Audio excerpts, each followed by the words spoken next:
welcome back to Bonjour tout le monde. That was freaking sick. I'm actually here right now. Time for the stadium fact of the day. Time for best of the ballpark. This place is insane.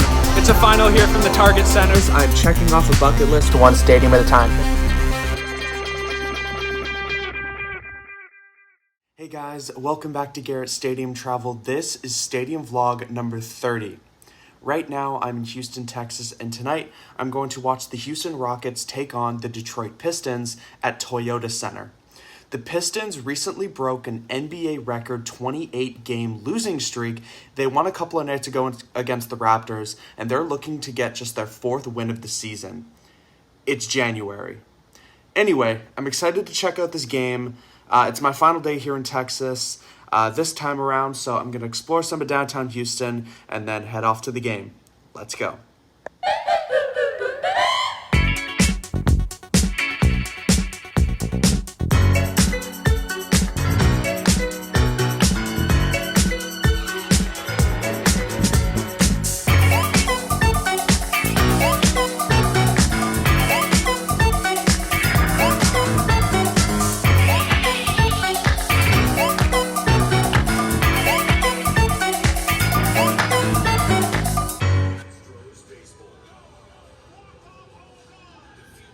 Hey guys, I'm up here in the 200 level of Toyota Center, and it's time for the stadium fact of the day.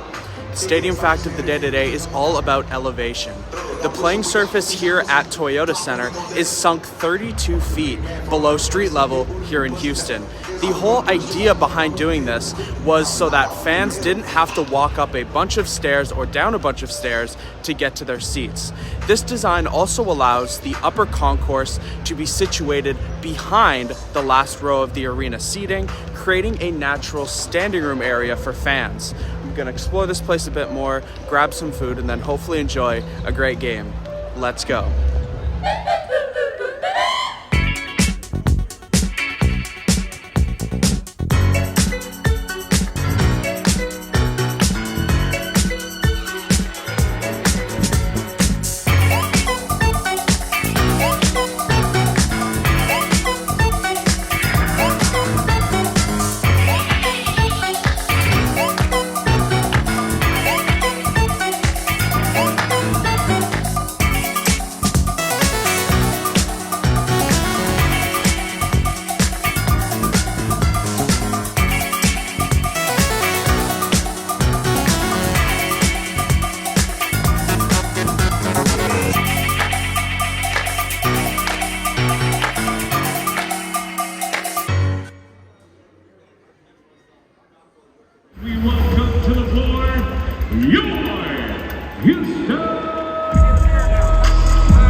Mitchell with the dive.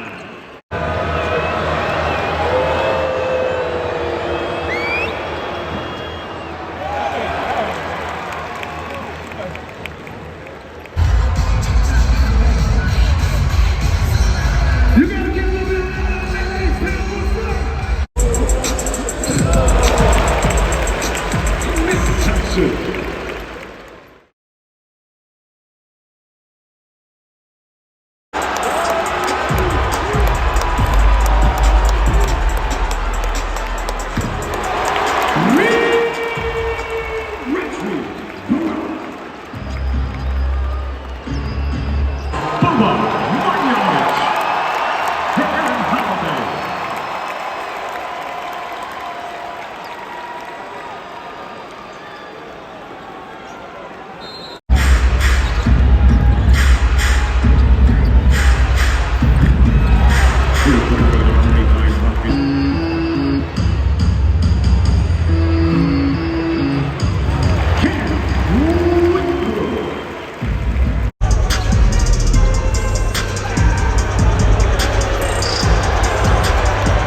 Boban Marjanovic. With the dunk.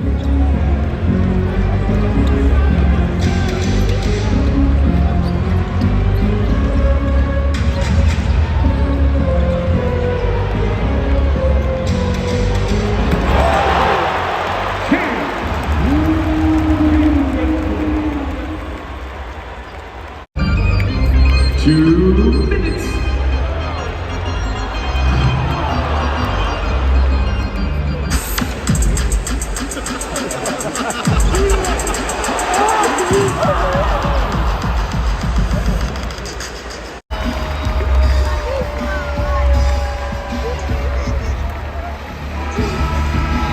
And that's your final buzzer. Final score here tonight.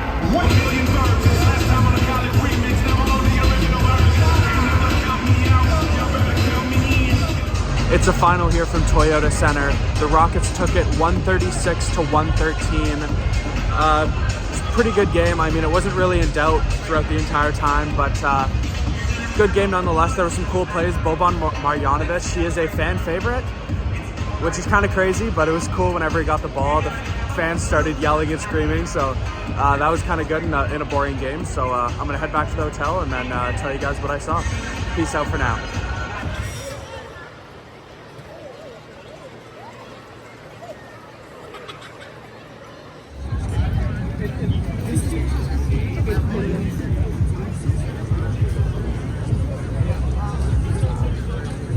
Hey guys, just got back to the hotel and I'm going to tell you guys what I saw from the Toyota Center. First up is atmosphere. I thought atmosphere was pretty average. It was only about 60% full in the arena. One thing I did notice is the suites. There's 2 levels of suites or like boxes, and more than half of them were completely empty, not one person in there, which I thought that was really weird. Usually boxes in most arenas are sold out. Usually there's wait lists for that kind of stuff, but not in Houston. So I'm not sure why that is, but that's something that I really noticed. There weren't a lot of crowd chants. The crowd wasn't super into the game. It felt like kind of an afterthought. A couple of defense, those kind of chants, but not a lot of "Let's go Rockets," nothing like that, which was honestly kind of odd. It was weird that there wasn't more stuff like that. And they had good activities. There was lots of them, but it was kind of unoriginal. It was like, make this shot, make that shot, and you win money or whatever. They did actually have a Twins one for the Twins Day. I thought that one was really good, but outside of that, just not a lot of originality. Next up is venue. I didn't love the Toyota Center. The Jumbotron, this is more for like the leagues themselves, but there's this trend of Jumbotrons where one side of the Jumbotron is a really wide, really big screen, and the other side is really thin, really small. For usually the end zone side is really small. So I'll put a picture of what it looks like. That kind of Jumbotron, not a fan. The experience for those in the end zone like I was today was so much worse than those in, usually the nicer sections, which sucks. I do like the square Jumbotrons, but that's just more a personal thing. So, but Toyota Center has it. So, yeah. It was also the facade, pretty bland, just kind of the same beige concrete color around the entire arena, pretty much inside and out in the concourses and stuff. So obviously would have liked to see a bit more color introduced, but just is what it is. And then there were some pretty good food options, some Tex-Mex options. Obviously you're in Houston, so that's kind of the stuff you're going to be getting, and it's good that they showcased that. So I was happy with that. And the one reason why why the venue score isn't going to be completely horrible is the seats. The Toyota Center is probably the most comfortable seats I've ever sat on at an NBA game, any type of sport. They were really cushiony. It was these weren't club seats or anything, and they were cushiony fabric seats. It was right when I sat down, I was like, oh wow, this is good for an arena. They were wide seats. You're not right next to the person beside you. There's a little bit of breathing room between you and the person beside you, which is good. Don't want to be touching legs the entire game or whatever. So there's that. Yeah. Next up is access. Access was okay. You have the red line and like a maroon line that go north and south and more east than west, but it doesn't get you too far, but it gets you kind of far enough. It depends where you're staying, depends where you're living. But if you're downtown, obviously this is a downtown arena, so it doesn't super duper concern that. But if you are outside, you're probably gonna have to take transit to the end of the line and then take an Uber if you're staying at an airport hotel or something like that. So there's that. And that's with the Houston Transit Authority. For parking, I didn't see too much parking. There was one big garage that actually had a skyway right into the arena, so that was good, but I didn't see too much other parking. I'm sure there's ample city parking with the downtown arena, so you're definitely going to find a spot. Although I didn't see many of the pricing. I did see $17 for parking like a 30-minute walk earlier in the city, and I was like, that is a lot. So I really hope it wasn't, triple that close to the arena, but I don't think so. I think that was just an anomaly over there. And yeah. Next up is pricing. Pricing was probably the best part of this arena,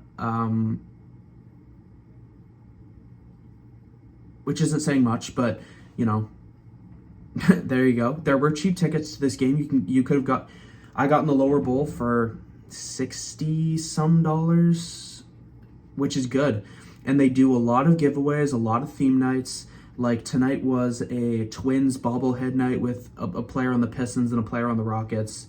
I think Thompson was the last name. I'm not too familiar with these teams, but that was definitely their name. And throughout the year, they do like t-shirt giveaways. I got a Margaritaville Rockets t-shirt, which I thought was pretty cool for pretty much no extra charge. Like it's not a super expensive ticket, which is good. So if you like free giveaways, then Houston Rocket games are for you.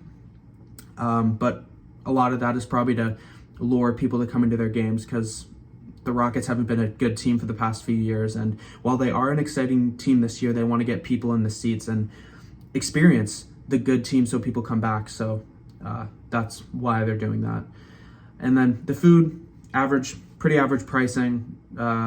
What you'll see, it's expensive, but it's average for stadiums. And from what I saw, the parking, pretty average as well. So with that, my final ranking for the Toyota Center is a 5 for atmosphere, a 4 for venue, a 5 for access, and a 6 for pricing, bringing it to a total of 20 out of 40. I did think Toyota Center was a below average arena. It's pretty bland on the outside.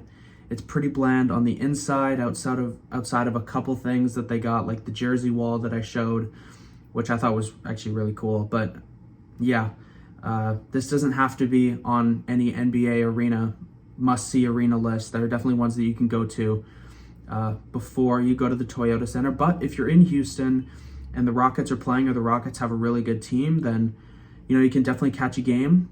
And yeah, that's all I got. So I really hope you enjoyed this video.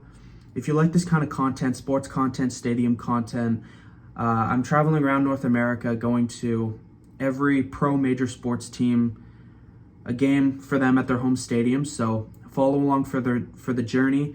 This has been Stadium Vlog number 30. I'll be honest, when I started, didn't really know I was going to get to 30 Stadium Vlogs, but here we are. As of the recording of this video, it is January 1st, 2024. So you'll be seeing this a lot after that, but Happy New Year. I hope your 2024 is going great. And yeah, stick around and follow along for the journey. So as always, I'm checking off a bucket list, one stadium at a time, and I will see you in the next video. Peace.